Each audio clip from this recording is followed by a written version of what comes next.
¿Le gustaría mostrar sus productos ante compradores de supermercados? ¿Le gustaría ingresar sus productos al mercado de Estados Unidos? ¿Le gustaría tener sus productos en una expo de Miami? Y todo esto a un costo realmente muy accesible.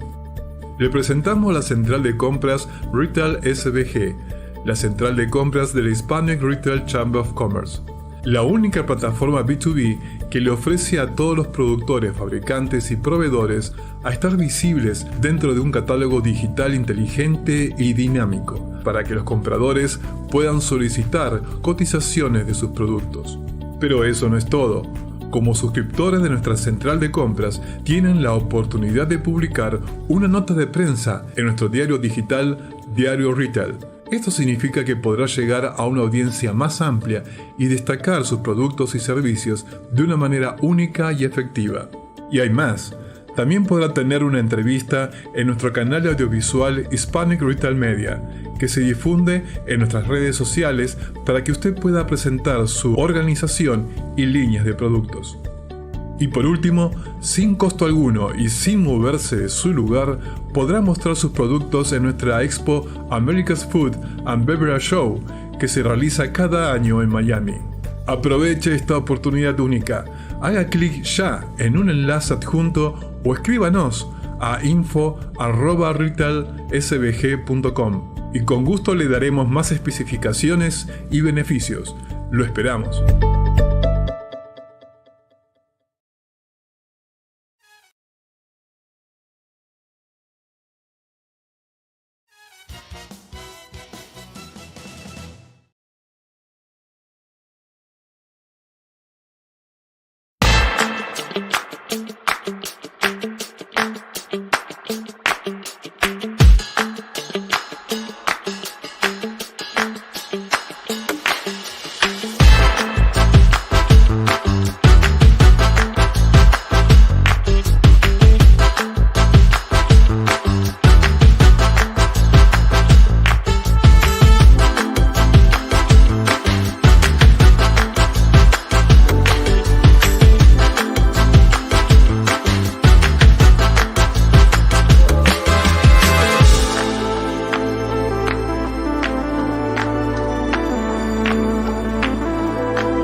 Hi, my name is Bruce Bolger, and I'm the founder of the Enterprise Engagement Alliance and your host for this regular series that we do on best practices in all areas of stakeholder management, customers, employees, supply chain partners, distribution partners, communities, and we don't touch on the environment ourselves, but that's obviously a very important part of stakeholder management as well.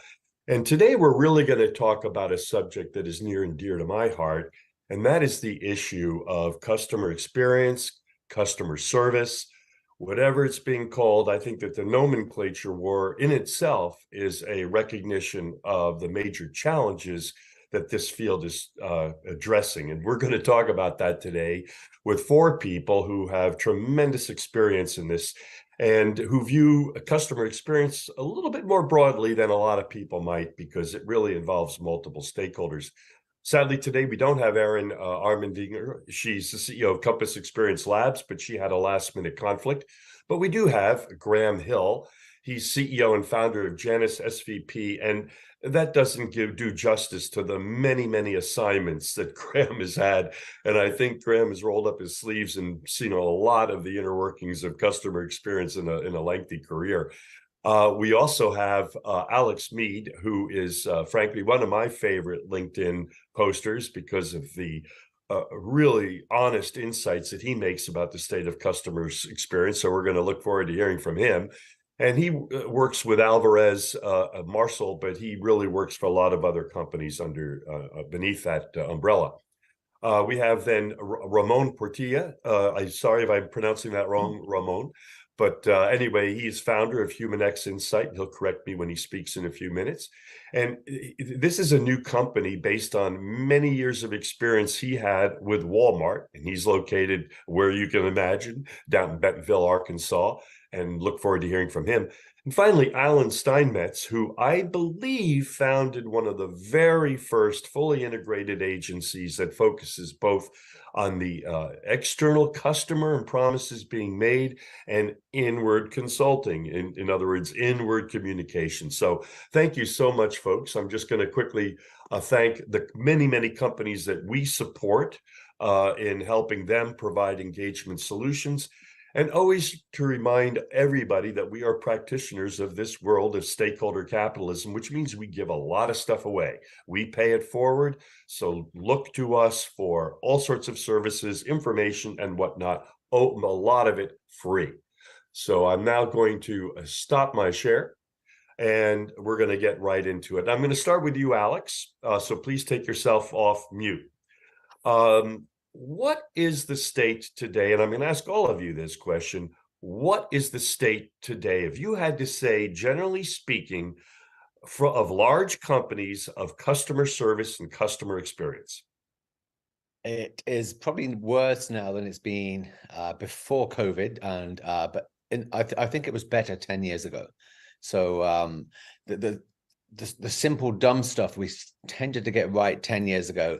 I've had a web chat session yesterday. I'm now speaking to an agent today. Even that is not joined up. But I think the biggest cultural change now has been driven by these people telling you surveys, voice of the customer. And you could talk to an agent who will say, sorry, I can't help you.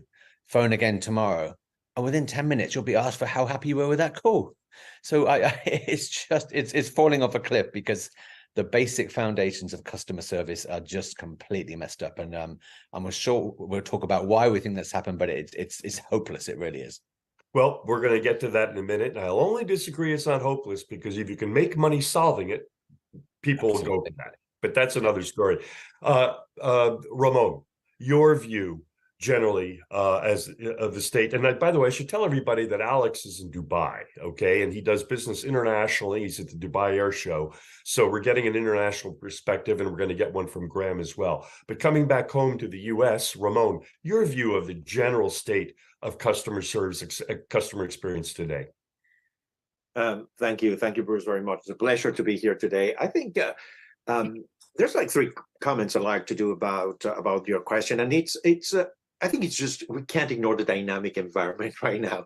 So when companies are saying I need to improve my resolution rate from 72 to 74, well, guess what? 74 is not enough, right? In the short term, all the standards are moving continually, and that's putting a lot of pressure on how companies are addressing even their metrics and standards. The second is obviously the whole physical and digital experience. And people tend to still think as an industry, right? These are my standards for hospitality or retail from customer experience. Guess what?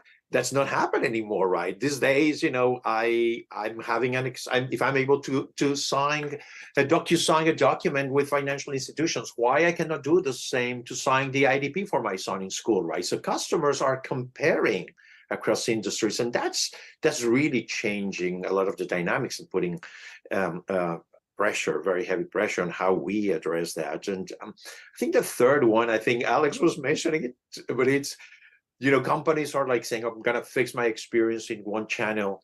Guess what? You have a bunch of other channels and the experience is not the same. So it's an example. I had to fix a problem with Ray-Ban, right? Some glasses, to your point, Alex. I call the guys and call again. Well, I end up just putting a commentary in Twitter, really nasty. And 24 hours later, the issue was magically resolved, right? So customers are finding their ways, but companies are just not getting it.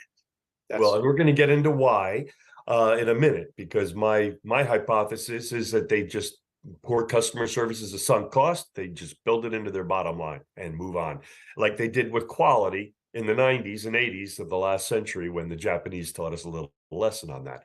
But Alan, you as a pioneer in inward communications, you've been doing this since, well, you don't want me to tell the audience.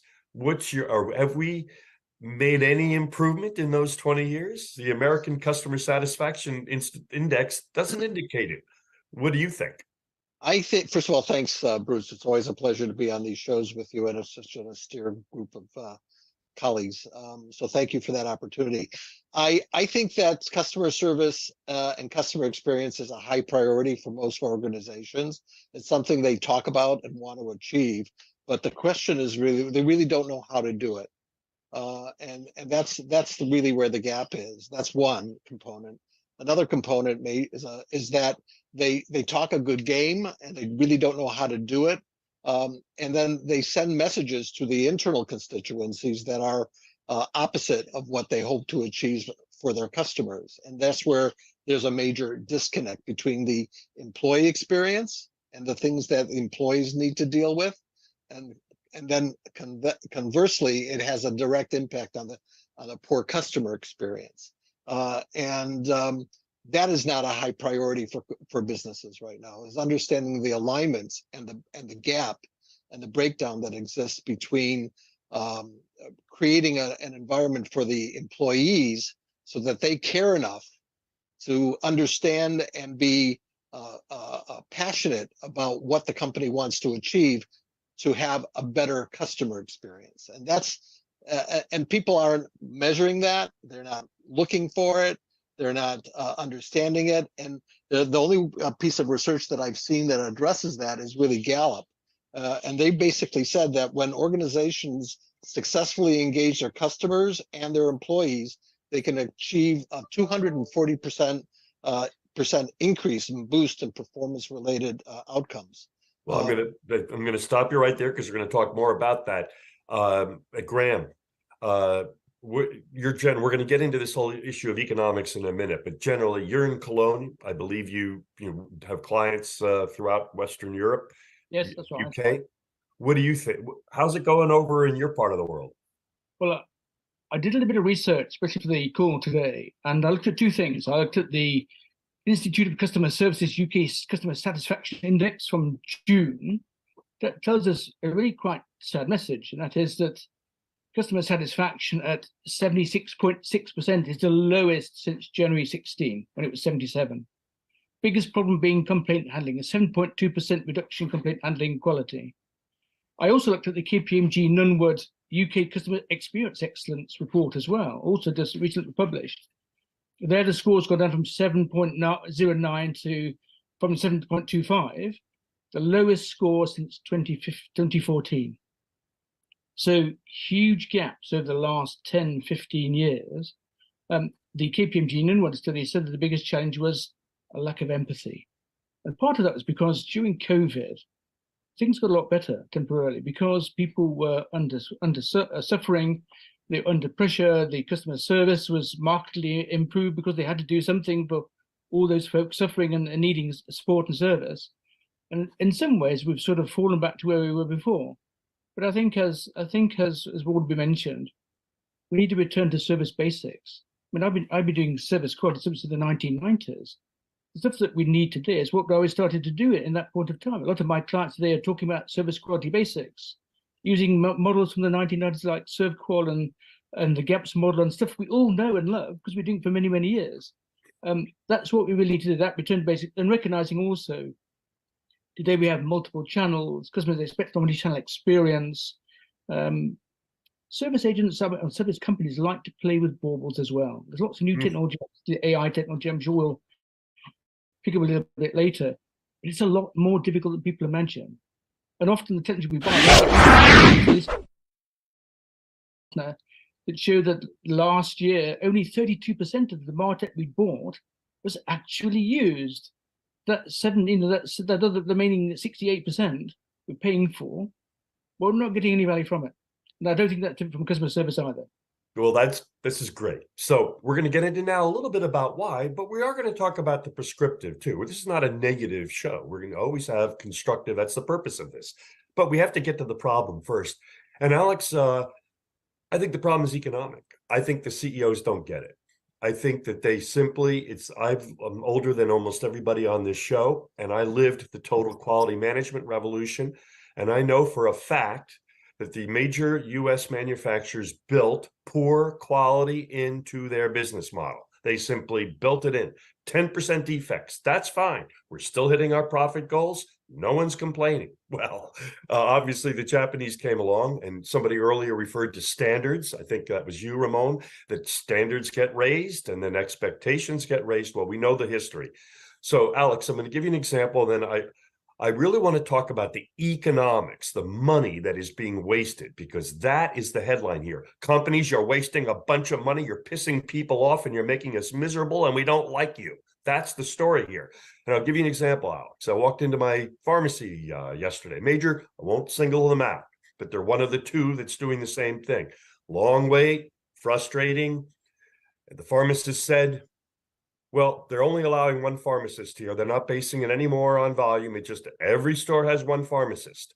Well, I asked him, I thought to myself, has that company announced to its shareholders that in order to hit its quarterly numbers and its expectations to the shareholders, we are now making it very unpleasant for all the customers?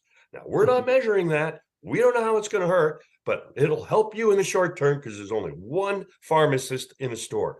Alex, isn't that the mentality? If I'm wrong, tell me. I think companies are building waste into this, and they don't even measure it. They don't see it. They don't hear it, and they don't use customer service, so they ignore it. Am I exaggerating? You're not wrong, but I've lost count of the number of CEOs, CFOs, CTOs, CIOs that are so ignorant and clueless about this whole area. So, and as I said before, it's ironic to me that the customer experience movement that was created 10, 15 years ago has ironically ruined customer experience. Because before that, we had a sales director, a marketing director, a customer service director, IT, there were operations director. And suddenly we're going to create this CX role. It's confused everyone. But do you know what? In every role in the early 2000s, I worked for one of the largest financial service companies in the UK. I increased their sales by 50%, their average value for mortgages by 40%, and coincidentally, they won an award as best customer experience. And I think ironically, what's happened in the last 10, 15 years is people have been chasing NPS. The difference between an NPS of plus 24 plus let me just say NPS, Net Promoter Scores. Go ahead. It's irrelevant. So every role I take, I think about customer service experience. I've spoken about it, but customer service experience is not customer support. And the three metrics I always make sure I improve are conversion rate, retention rate. How many customers were interested in our product, service, or solutions? And if you think about the journeys they go through, often they can't get the information they need. They can't understand the delivery timescales. They can't understand, does this product go with that? That is customer service experience. So I first start with every life cycle stage. Someone who's interested or aware in our brand. Of 10,000 people, how many give up because we have a bad customer service experience? And then of those people that place an order, how many cancel the order because the delivery information is not clear, or the setting up information isn't clear. And then of those people that receive the order, how many return the item or cancel the subscription because they don't understand to do it. So it's actually very simple to me that customer service experience is just put yourself in every customer's shoe for the life cycle states. So what I interestingly do in every role, when I'm brought in as the CX VP or whatever, I don't actually measure CX. I measure how many customers we're failing to sell to, how many customers we're failing to fulfill to, how many customers we're failing to retain. And CX people don't talk to boards in that language. They talk about, hey, yeah, NPS is going to go up by 4%. Boards don't care a hoot about that, do they? So the latest movement of CX influencers this last decade don't know how to run a P&L. And that is, to me, what a customer experience leader needs to do. And the toughest stop right there, because we're going to get back to that. No and I'm worries. going to put this time to you, Graham, so pull yourself off that mute there, because Alex, I'm only cutting you off because we're going to get to that. And because Graham, look what he said here. We're doing this in human resources too, but that's not the purpose of the show. We're tracking the metrics of the process. We're not tracking the outcome. In other words, did they click through? Did they make the phone call? Did they do these different things we want them to do? But wait a minute, isn't it really fundamental? How many customers do we have? Are they actually referring people? Not are they saying they're going to refer people? Are they participating in our referral plan? What is our average revenue per customer? What is our average cost per customer? Are companies really looking at the bottom line impact of the torture they're submitting us to? You're muted. I beg your pardon. I've unmuted myself. I think that's a very good point. When I work with my clients, what I see often is that they're focused on three things from the past. They're focused on inputs, they're focused on processes, and they're focused on outputs. So how many people we've got doing these things? How does our process work? Although if you think about it, most processes have never really been designed for customers. They've been designed, well, that's not even true. They haven't even been designed for companies. They've evolved over time as things happen, and they become like some messy West Country hotel with a hotel and an annex and a complex and a caravan park. It doesn't really work as a coherent whole. And of course, they're measuring output. So how many things go out of the door? They're not measuring outcomes for customers. So customers have got stuff they want to get done. They come to you to get a bit of help. So help them and work out how you can do that. Understand what the outcomes they're looking for. Give it to them. I mean, customers have got all the money. Let's not forget that. And if you do that, you can do really, really well. And the economics is incontrovertible. So if you think back to the 1990s, we had the service profit chain work from Heskett and Co. Thank you. An absolute landmark publications, a book that I used 20 to 30 years ago, still applies today. The Institute of Customer Service did a recent report looking at the customer service dividend. And in that study, they found that if you get a 10% higher profitability, if your satisfaction is above average for your sector, your revenue per employee is 114% higher, 100% more than double, effectively. And people will pay 35% more for customer service. And there's a whole load of studies going back over 10, 15, 20 years, including recent ones, that show you make more money by providing superior customer service. You reduce your cost by providing a superior customer service. It's a win for customers. It's a win for the company. It's a win for shareholders. Why they and you reduce risk. Of course. And why they do that? Why do they not do that? Well, I think we've already touched on what Alex was saying. Often these roles are either ceremonial. So I'm the head of CX, but I don't have any responsibility or authority over service or marketing or sales or operations or anything else at all. I just have this ceremonial role, so I have no power. And all of those different parts of the customer's journey, where they get what they want out of working with a company, are owned by different people who often don't talk to each other in a way that customers will understand. We end up with this messy behemoth, this messy chimera of a service.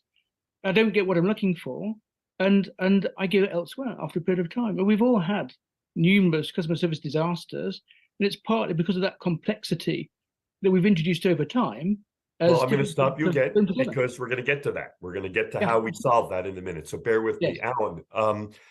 On this, my theory is that when there's a lot of complexity, when there's a lot of talk about, nomenclature and battles of CX, and all these processes, it's really a sign of dysfunction in general, because it would seem that we're not even getting to the heart of the matter.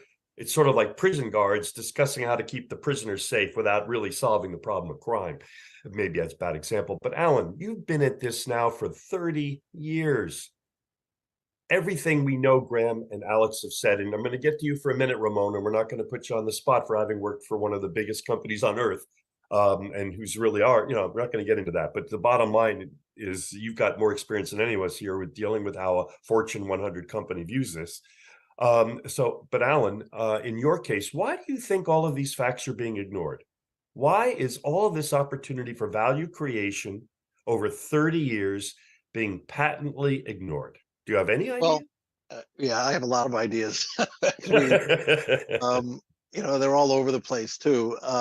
I think the primary reason is the board governance and the focus on revenue and shareholder value, and they don't have the formula right in regard to stakeholder capitalism. I know that's your hot button, and they don't understand the component parts of how you come up with the overall KPI to get to that point, and that's a major factor. There's no question. But for me, everybody, when you have a customer experience responsible professional within a corporation, I think it limits your ability to look holistically and in new ways to understand that there is a new formula and a matrix that you need to take into account. Ramon and I both believe very strongly in a broader idea around the human experience. And the human experience really is the alignment between your employee experience, which has to be changed, the customer experience that has to be changed, the vendor and supplier experience, and that has to be changed. And together they create a new environment that I'll let Ramon talk about, which is the human experience. And it really is taking a look at a holistic approach from how you attract your people to what they do in their day-to-day jobs, so they can have a better customer experience for the customer in terms of customer and usage satisfaction with the products and services that the company offers. And there's a huge disconnect between all of those. Well, guess what? That's the next second half of this session is going to be all of your gentlemen's prescriptions. So I want to just finish up on why, because here's the thing. In my view, we know the solutions. Every one of you, if I hired you, every one of you, I have confidence could help us and create greater value. I think the major problem is what I think Graham said. We're hiring people for functionary roles to do a process because we're not really viewing it as value creation. We're viewing it as a sunk cost. Oh, we got to have customer service. So meanwhile, if I want to buy something, it's an American who answers the phone. But if I want to get it repaired, I can't even understand the person because she's in the Philippines. So Ramon, and I'm never going to ask you, you proudly worked for one of America's greatest companies. We're not going to get into that. I think that's a company that's demonstrated a real commitment to improving customer service and employee engagement. So I'm not going to ask you to speak for them, but why do you think that so many big companies in the world are ignoring the value destruction that is occurring the same way they ignored it during the 1980s when they were spitting out cars that half of them were found on the road dead at some point? Well, I'm exaggerating being a New Yorker, but Ramon, why are we tolerating this huge amount of waste and frankly, unhappiness? I think, I joined Walmart in 2006 when I joined Walmart when Walmart was saying, we want to be like Target, right? And I was working in the insights department, and it was very clear after a couple of research saying, customers don't want you to be Target, right? They want you to be the best Walmart you can be. I mean, which is very different, right? And people chase competition like, I need to be like this, and people don't get it. And I'm not going to talk about purpose because that's something I'm very passionate about, and we can talk another time. But I think we're going to talk about that. Go ahead. When you don't have a clear purpose as an organization, it's very easy that, again, Wall Street start moving you to the right and to the left.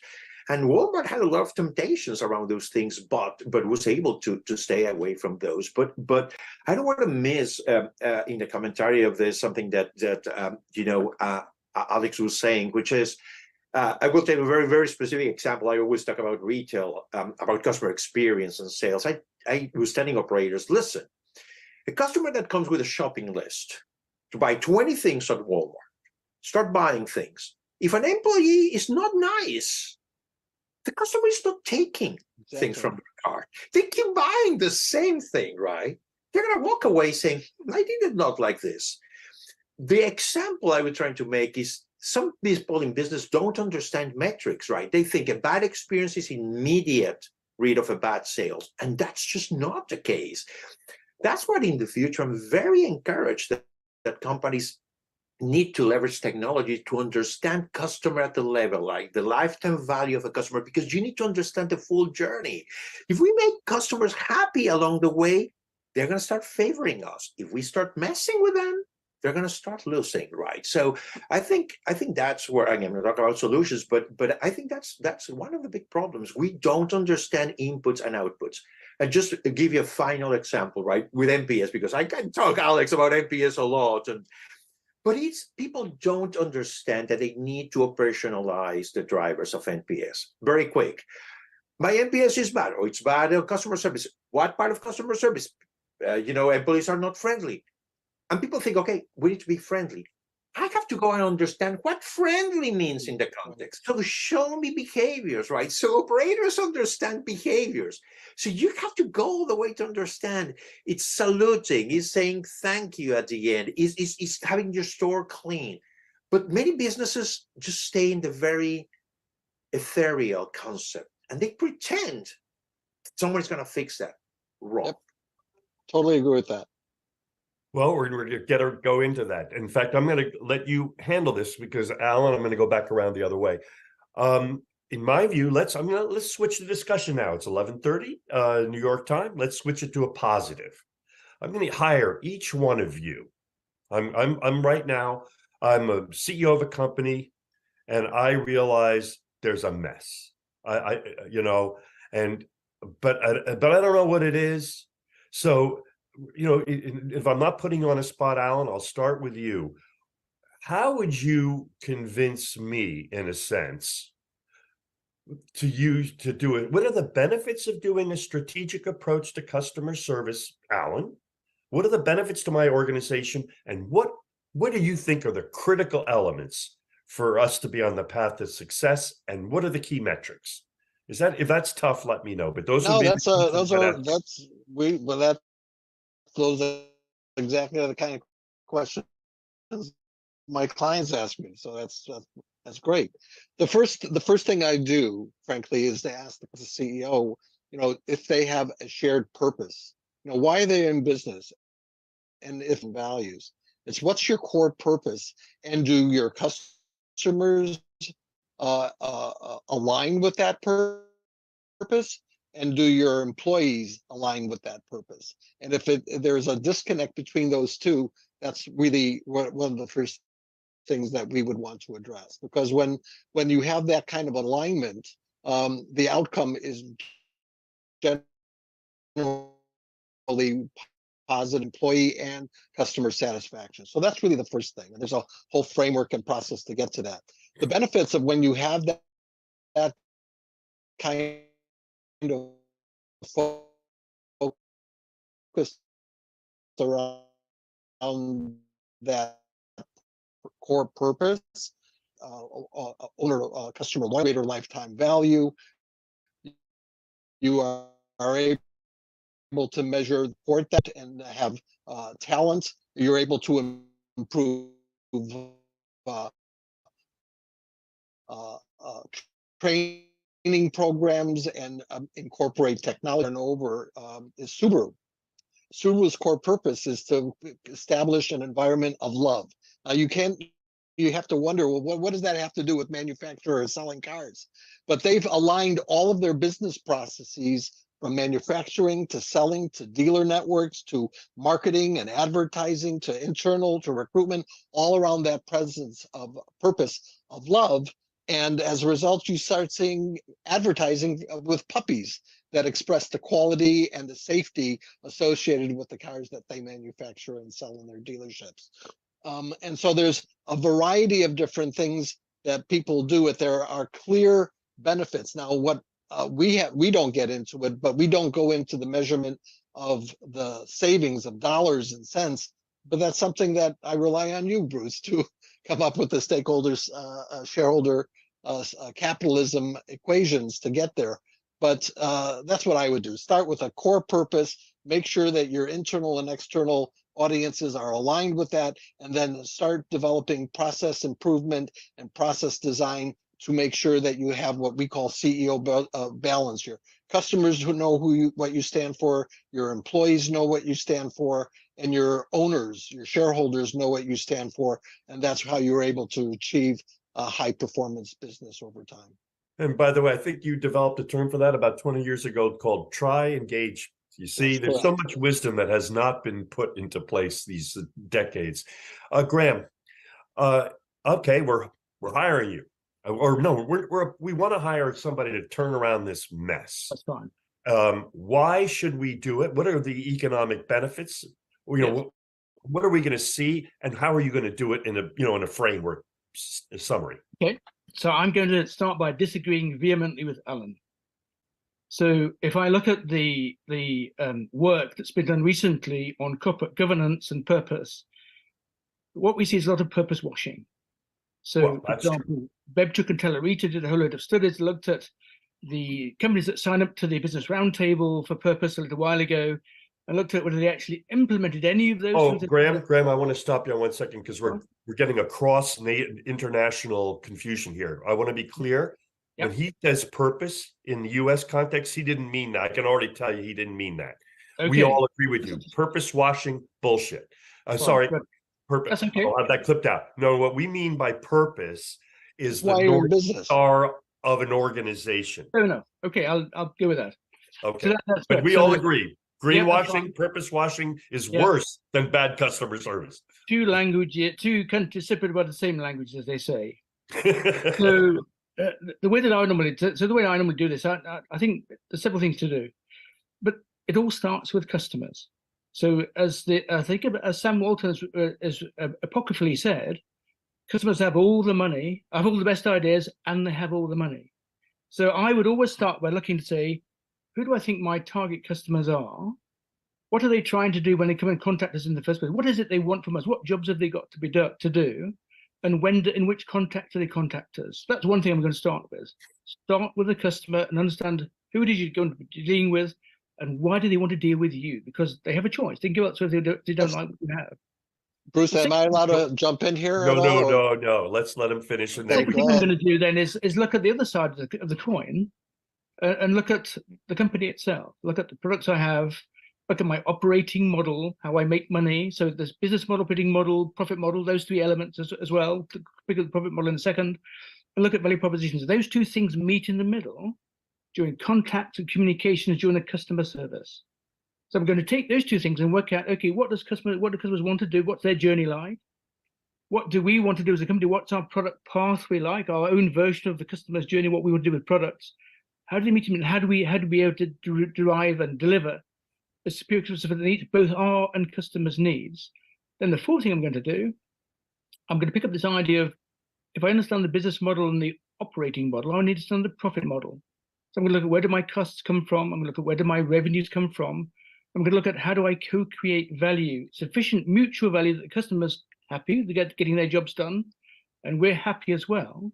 And I have a whole framework of a canvas, in fact, and a whole series of workshops that I typically run with clients to look at these things one after the other, starting with the customer, then going to the company, then going to where they meet in the middle of the experience, and finally looking at how we drive value, mutual value. One of the things that companies never do, they all have balanced scorecards, and they contain CSAT and customer effort score and NPS. What do they never have? They never have a customer perceived value scorecard. So how are we doing in the world of the customer? You need both to be able to understand how you mutually create value. That's how I tackle this problem. And one last question that now, and you will be, I'm going to go back around, and if you want to raise issues or any of you with what other people have said, you'll have a chance to do that. But I want everyone to have a chance to get their full say. So Graham, what are the, okay, I've hired, what am I going to see 3 years later after hiring you, Graham? What impact will there be on my organization? So first of all, we're going to be focusing on outcomes and impact rather than inputs, process, and outputs. That's the first thing. But that means I'm going to be seeing higher profitability. I'm going to be seeing higher retention of customers. And I make a difference between retention, I'm there because it makes sense economically to be there, versus loyalty, which I think is often a bit of a myth. Loyalty is a very complicated emotional construct. Do I have an affinity with a company? There was a study a few years ago by Havas, the advertising agency, that said that most customers would not be at all bothered if 75% of brands disappeared tomorrow. So customers really don't care about your brand by and large, but they care about their jobs to be done and the service you provide and how you provide that service. Do I get the right outcomes? Do I get the right? Is it the process appropriate for what I want to get done? Do you treat me like a person? This emotional challenge thing we talked about in the KPMG a minute ago. Do I have the information I need to be able to make choices? Because I'm on a decision journey. So I'm going to see improved customer satisfaction. I'm going to improve loyalty and retention. We're going to see improved profitability. I'm going to see reduced costs. More than my benchmark, I'm ex-Toyota, so my benchmark is 25% reduction in costs. I'm going you to know see what I like about this this process, folks, just like with total quality management, when that revolution came about, there was no one way to do it. Okay, they're ISO standards, there's a roadmap, but there are many, many different ways. And the great choice is that you'll have different companies with different perspectives, but all leading toward one thing, true value creation and not checking off the boxes. Alex, okay, and I've followed you for 10 years, so I think I already know the answer, but one thing we know, if we hire Alex, we're not going to get he's not going to tell us what we want to hear. That I know. So Alex, how would you approach an assignment where you're brought in by the CEO to clean up the mess? What's the value proposition to me? What's the framework you're going to use, and how am I going to measure the outcome? Okay, so first of all, I'm talking from real world examples, not hypothetical. I read it in a nice textbook example. So this has worked for me in logistics, in financial services, in distillery and spirits, in travel. This works for me. So the first thing I do, I don't take a role, because to fix customer experience, you need to own all parts of customer experience. So the first thing I do is establish the mandate. And the mandate is, as I said earlier, okay, I am responsible in your company for making every customer and prospective customer get the experience they need to buy, to retain their order, keep their order, stay loyal, and order again. So to do that, I need to own your people that look after the website. If someone has a question about a potential flight, a potential bottle of whiskey, a potential parcel delivery, I need to own the teams that deal with every question about what time is my parcel coming? Why is my parcel not here? You say you tried to deliver it, I wasn't in. I need to own the teams that deal with every aspect of the pre-sale customer service experience, the sale customer service experience, and the post-sale customer service experience. So as Graham pointed out earlier, you can't have a product team over here dealing with digital self-service. That needs to be part of my world. I don't just want the contact center. I want the guys that design the apps, the knowledge management, the AI, the CRM, everything to do with the way a customer gets an outcome that they want for their need. And clearly that's not the language you use to a CEO. So a CEO, I will say to them, so I doubt you're aware right now how many prospective customers come to your website, your app, walk into your stores, phone your call center, who give up because of bad customer service experience. So first thing I will do is I know hand on heart already, without looking at it, I can improve that metric. And then secondly, I'm fairly sure that you get a 10, 20, even 40% return rate if it's a physical product, or cancellation rate if it's software, because of bad customer service experience. And then finally, I'm fairly sure that customers who, after they've received something, have to complain or ask why it's gone wrong, I can do that better than it's currently done right now. So Mr. or Mrs. CEO or Miss CEO, what I can guarantee for you is two things. You're going to get more customers in the door, but also it's such an ironic state of, it's a statement of fact. Better customer experience is cheaper. I can reduce your operating costs by 40, 45%, and I've done this. So would you like to have more customers buying from you, more customers paying more customers staying loyal at a cheaper rate? Of course you would. So I think I've spoken less than the other guy, so I'll keep going as well. So the two frameworks I have, and I've spoken about these for, I think, 12 years now. To me, it's so simple, and everyone has complicated it. Customers and prospective customers need epic service experience. Easy, personalized, intuitive, and contextual. Just think of those 4 words in every experience we have. They're not, you rarely get those. But for employees to deliver epic, they need time. They need the time to focus on Bruce Bolger. I don't care there's customers there or it's not my role to resource plan. I need information.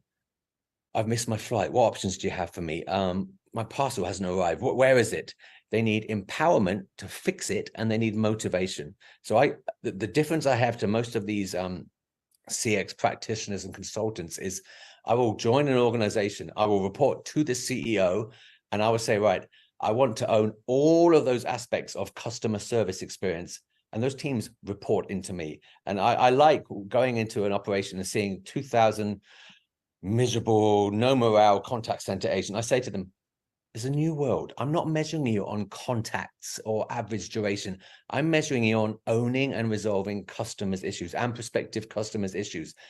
And that the comfort zones, when I say, and do you know what? You can say to Bruce Bolger or to Graham, I don't know the answer. Leave it with me. I'll go find out and I'll call you back. And if you think about it, every company, the big, hugest companies, they will literally say, I can't help you right now, but I'll complain for you. No. You don't tell a customer to phone back in 2 days. You don't say, I don't have an answer. You need to have an answer, and you need to not tell the customer to phone back. You need to tell the customer, I will own that issue for you and get back to you. And as you said right at the start, how many of us are just giving up on huge brands now because they don't care a damn about us? So you have to take, but as I started, the starting point is you say to a CEO, I can give you more revenue, more loyalty, and more retention at a lower operating cost. Okay, hold on now, because Ramon, I'm going to come to you because this is a great segue for Ramon. Ramon, you and Ellen have been talking a lot about human experience. And I think really what this is another framework for what Alex is talking about from a different perspective, and that is a holistic approach. Really looking at everything from the human perspective rather, how many companies have you worked for, gentlemen, where you hear everybody talking around what they want to sell? This is what they want to price it for. These are the product attributes that they want because it's good for them. It's like a guy building a house. I want to sell it for $10 million. It's a great house, but there's nobody there to buy it. So Ramon, tell us a little bit about your framework that you're the human experience and how it, unless I'm incorrect, is an approach to addressing the holistic approach that Alex has been talking about.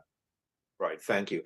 It is, I would tell you, it's fascinating in my years of experience when I've been trying to understand customers and how, their journey, that I had the opportunity to work and activate programs with Walmart, and Alan was a great partner with associates.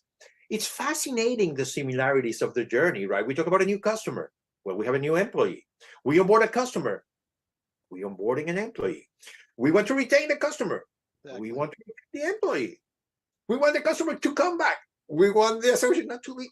The parallelisms are just amazing, right? And what happened is companies start putting the pedal on the improving of the customer experience, right? I'm going to invest on this. It's going to be more smoother. Think about the call center, Alex, that you mentioned, right? We fix the call center so the customer calls and we solve the issue. We have employees that have a call center for their issues. They're put on hold. They don't return the calls. So the call center experience for the employees is pathetic. Right. And then we expect the employee, which is the front line, to deliver service to the customer when they are not giving it. That's the framework I'm talking about. Companies needs to connect the dots of the customers and the employees. Right. And here, the challenge, I want to challenge HR. HR needs to step up and not necessarily only be thinking through the lens of their world, because they have so much more to contribute. I actually think they need to be the ones pushing metrics that prove the revenue or the growth for employees, and not just the cost aspect of it. And my final comment, because there's a lot that has been said, just gonna tell you about fascinating examples, right, of reality, right? We talk about purpose, and companies have to set a purpose, right? With COVID, we hired a lot of people. Company hired a lot of people working remote. How many companies you know that the first thing they do when they hire their employees is putting them not a month, not a week, 3 days on the field? You work for Walmart, you are now going to be spending 3 days, 1 week in the stores, right? So DoorDash, for example, has just announced that anyone that joins this company has to be delivering for a month. You don't have any other responsibility. You go and mess up with that. I mean, there's this great leader from Walmart US called Greg Foran, right? And he left Walmart US and joined New Zealand Airlines on February of 2020. February 2020, CEO of New Zealand Airlines. In a month, the guy shut down, his business. What you see the guy doing, 6 months after that, he was serving. He was flying the plane, serving coffee, talking to customers, right? And if you don't see the high leaders of a company, doing and connecting with customers, it's just not going to work. This is why it's so critical. You have to live your values. You have to show the customer is centric, and so your employees. But I will leave it there for. Well, no, but that's terrific. And so, Alan, we are getting toward the end, and we're always constructive here. And there's room for tons of point of view. There was something that Graham said that, I know you take a very holistic view. Was it something that Graham said that got you a little agitated? What did you feel he was missing, or maybe he addressed it later? Well, yeah, it's both, with all due respect, guys, both Alex and Graham, is when you take a look at a perspective of the customer experience and the product developments and satisfying the customer alone, by and large, you're going to fail. You have to, that's the old school, in my opinion. The new school is having a much more broader, holistic approach that really does have a balance, a shared balance between the employee engagement and experience, the supplier experience, and the customer experience. So I'll give you an example locally here. Wayfair is an e-commerce houseware company. We know them. We know them. Yeah, and they were focused on just growing revenue, and they signed a contract with the federal government to sell furniture and beds to the immigration. And the employees, 2,500 people, walked out of the store because the millennials and the individuals that they hired refused to say that that's not consistent with our purpose as a company, and we're not going to work for a company that's going to sell beds for immigration on the southern border. And so they basically put the company down. And it wasn't until the leadership realigned themselves to be aligned with the core purpose of why they were in business in the first place that it made a difference, and they had a backtrack. And so there's an example. In the case of Walmart, save money, live better. If you walk into a Walmart today, well, based on a lot of the work that we did there, it's all about everyday low prices. If they work hard to bring the price down, then ultimately, and that's what your job is all about, that's the passion that you have as an employee, and we're going to train you to do that, it's going to have an impact on saving money and living better for the customers.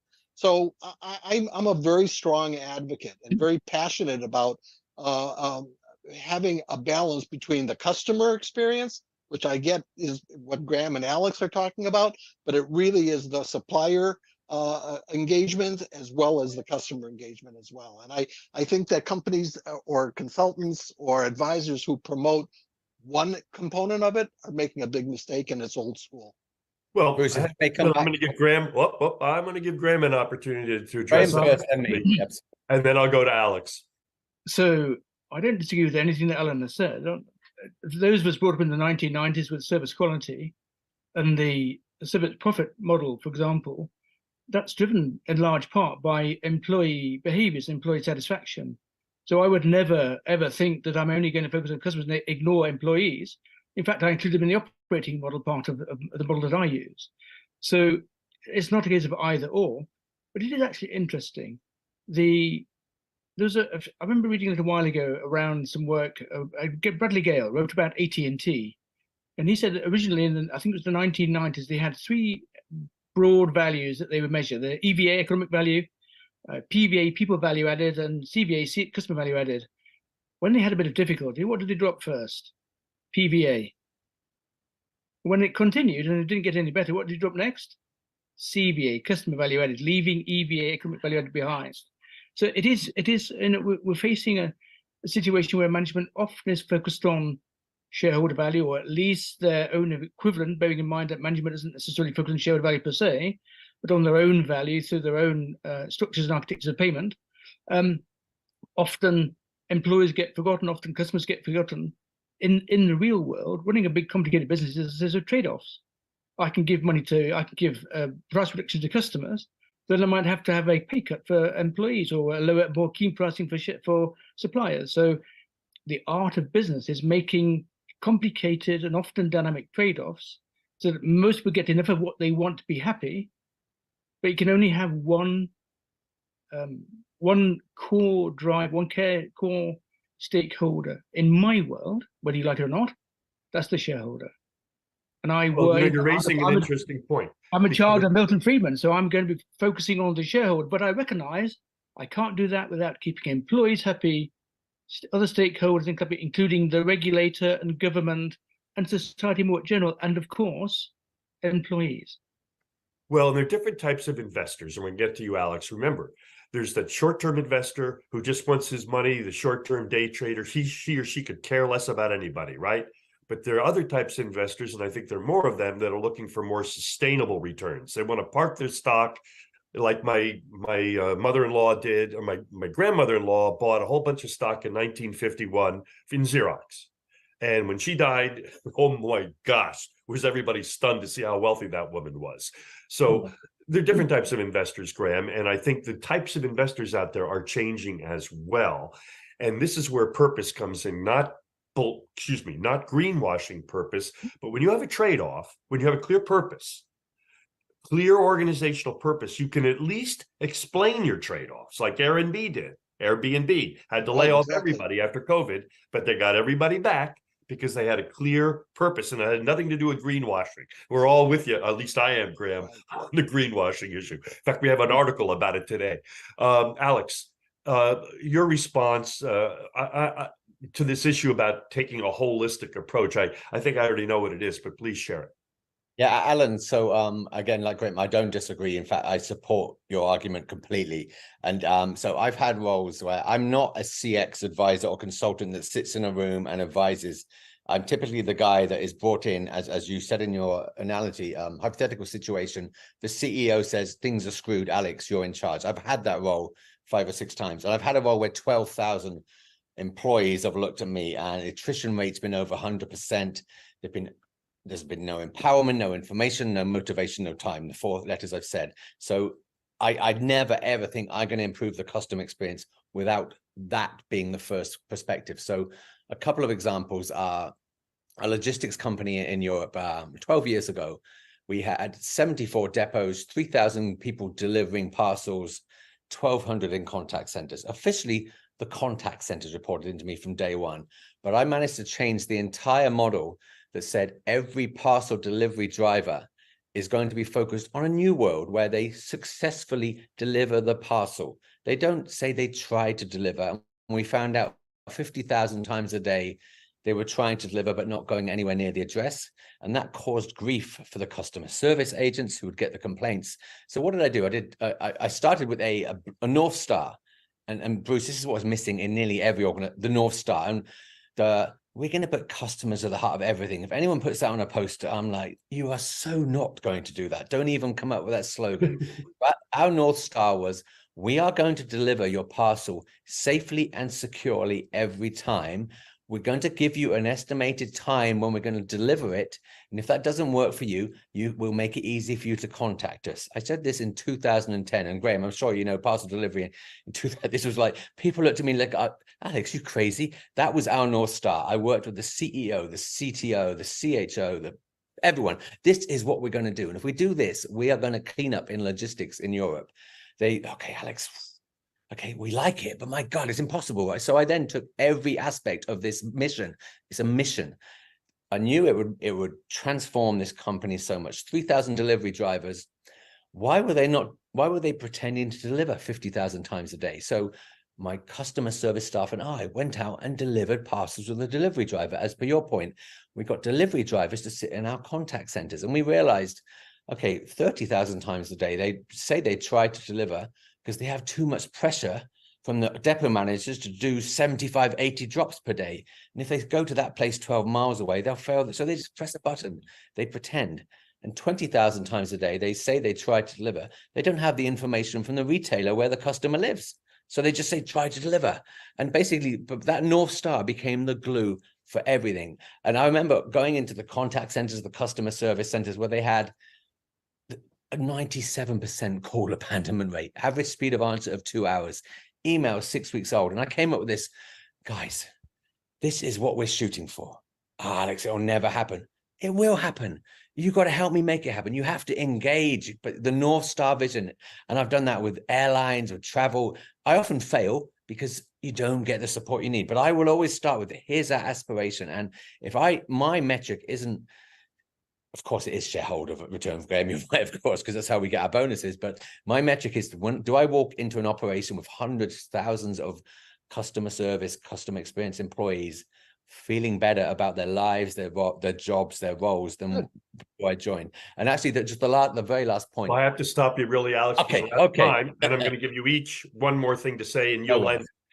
Ramon, how optimistic are you that we will finally move to where the paradigm in businesses is that customer service and customer experience is a major source of value creation and a major opportunity to get more value in a relatively short term? Are you optimistic that that light bulb is going off, or are we going to have 20 more years of saying the same thing over and over again? Short answer for each of you. I'm optimistic. And that's what I'm doing.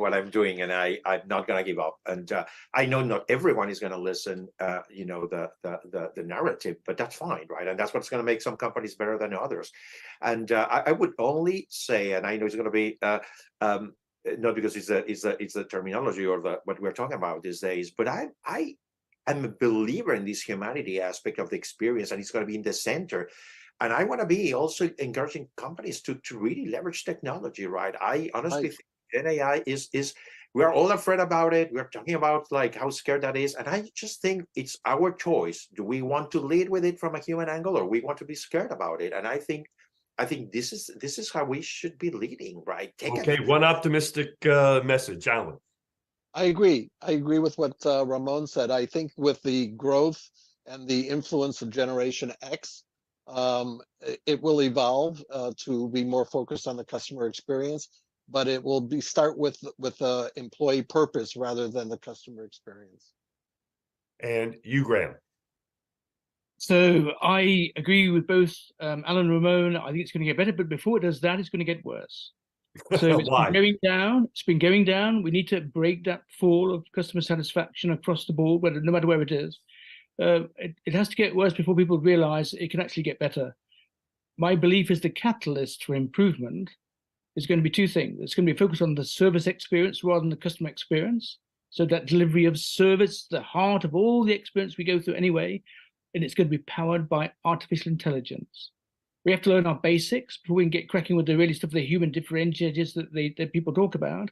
But I think that's what's going to drive that those new things coming in will provide a new impetus to do things in a more effective and more cost-effective way, which will allow us to achieve the outcomes that we're all looking for customers, for employees, and for shareholders.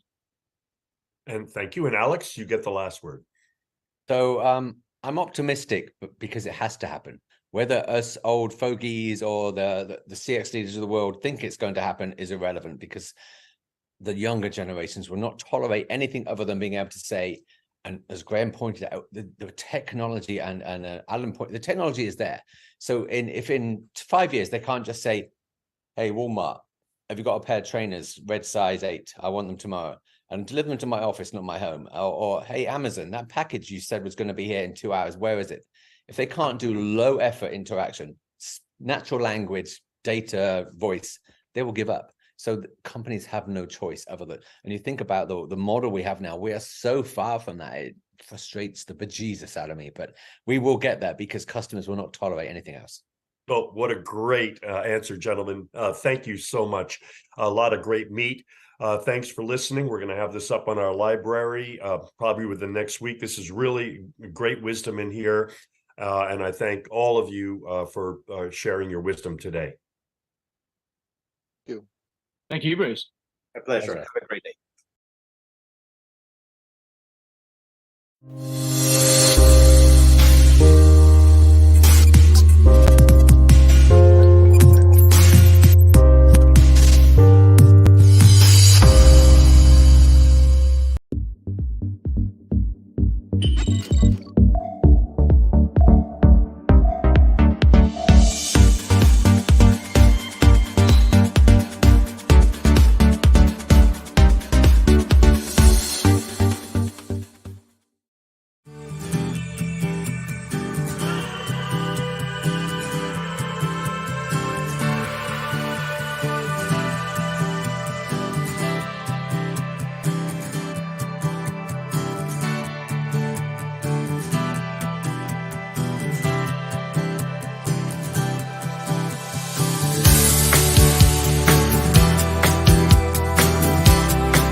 ¿Le gustaría mostrar sus productos ante compradores de supermercados? ¿Le gustaría ingresar sus productos al mercado de Estados Unidos? ¿Le gustaría tener sus productos en una expo de Miami? Y todo esto a un costo realmente muy accesible. Le presentamos la central de compras Retail SBG, la central de compras de la Hispanic Retail Chamber of Commerce, la única plataforma B2B que le ofrece a todos los productores, fabricantes y proveedores a estar visibles dentro de un catálogo digital inteligente y dinámico, para que los compradores puedan solicitar cotizaciones de sus productos. Pero eso no es todo. Como suscriptores de nuestra central de compras, tienen la oportunidad de publicar una nota de prensa en nuestro diario digital Diario Retail. Esto significa que podrá llegar a una audiencia más amplia y destacar sus productos y servicios de una manera única y efectiva. Y hay más.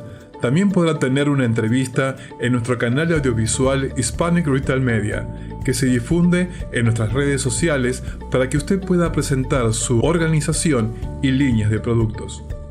Y por último, sin costo alguno y sin moverse de su lugar, podrá mostrar sus productos en nuestra expo America's Food and Beverage Show, que se realiza cada año en Miami.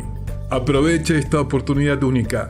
Haga clic ya en un enlace adjunto o escríbanos a info@retailsbg.com y con gusto le daremos más especificaciones y beneficios.